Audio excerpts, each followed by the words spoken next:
meditation can really help tinnitus, but if you are really struggling at the beginning, you're going to need much stronger distractions and calmants than meditation.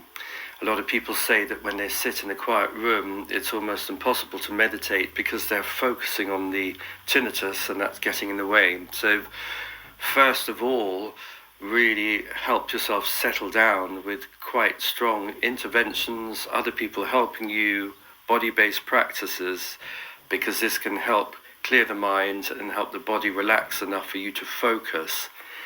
When we are struggling with tinnitus, especially at the beginning, and we're in a real state, it's very hard to focus on anything. So jumping into cold water or having a powerful massage is going to be much more relaxing.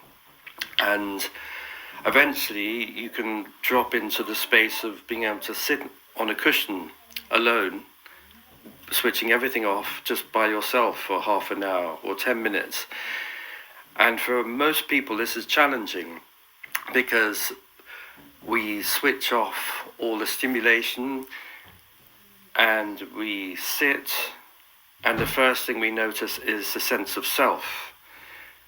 We can notice the thoughts and the feelings and how the monkey mind is grasping and grabbing onto anything and hopping around all over the place. It can be quite challenging the first time we sit with ourselves and just watch what on earth is going on. And a lot of people run away from this and spend their whole lives avoiding this. But if you're able to meditate, I really recommend going to a Buddhist center or meditation center and learning how to sit. And principally there are two different forms of meditation in the Buddhist tradition anyway. You have the shamatha meditation, which is learning to develop a single focus of attention. So for example, you're sitting comfortably and you're just tracking the air coming in and out of your nose. So you're learning to sustain your focus of attention on the breathing as it's coming in and going out of the body. As you do this, your mind will hop around, you'll get lost in thought, distracted, think about supper, worry about X, Y, and Z. But the practice is just to gently come back to the breathing. And with time, you can learn to really focus your attention on this, so that there is just the breathing and all the other stuff's going on, just the breathing and all the other stuff is going on in your mind. But the more you become aware of this, the more you can just become aware of all the thoughts passing through. So it gives you like a stable platform of awareness from which to look at everything else going on.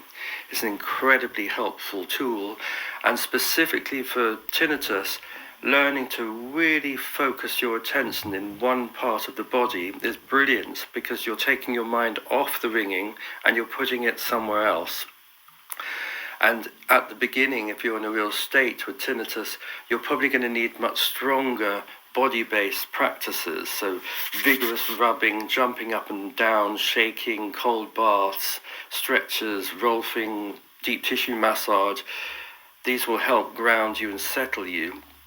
But if you can get into meditation where you're just sitting with the breath, noticing that, staying with that, is very, very helpful.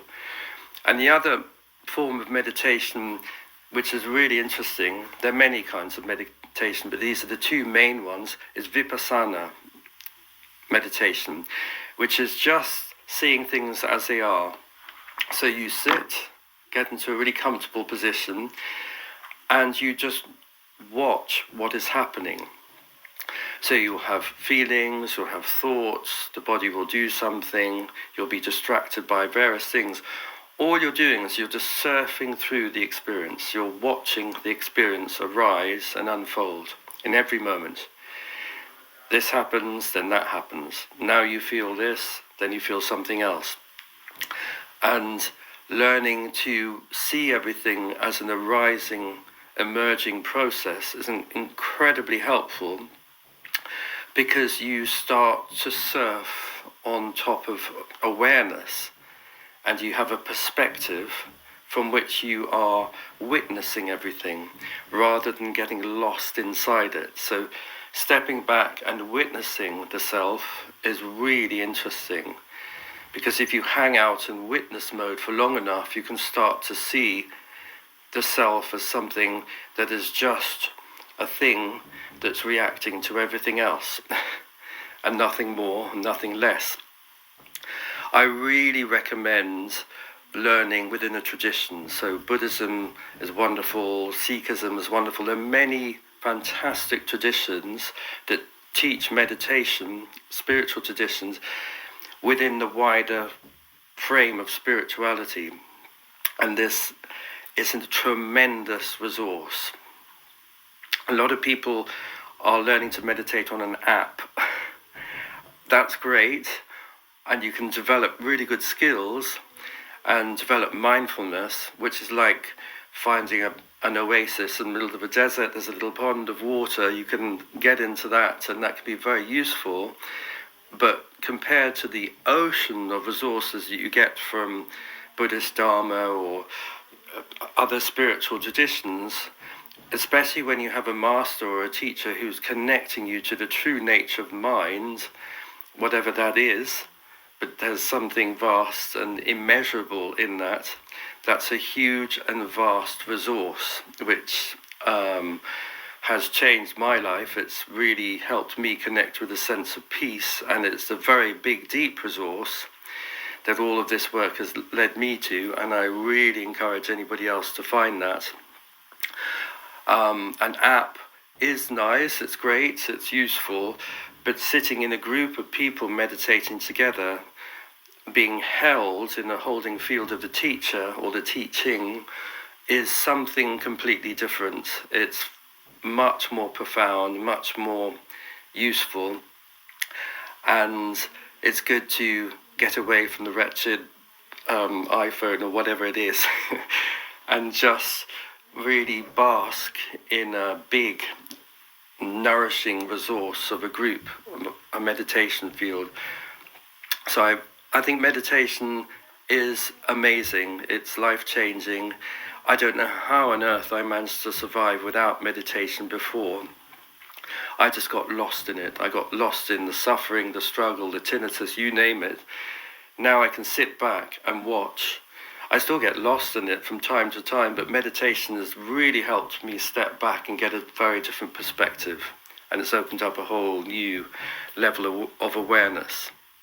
So for people with tinnitus, of course, meditation is going to be incredibly helpful. I really encourage you all to take it up, learn it, go to your local meditation center, and I think it makes life much harder for tinnitus. Lupe, Lupe, Lupe!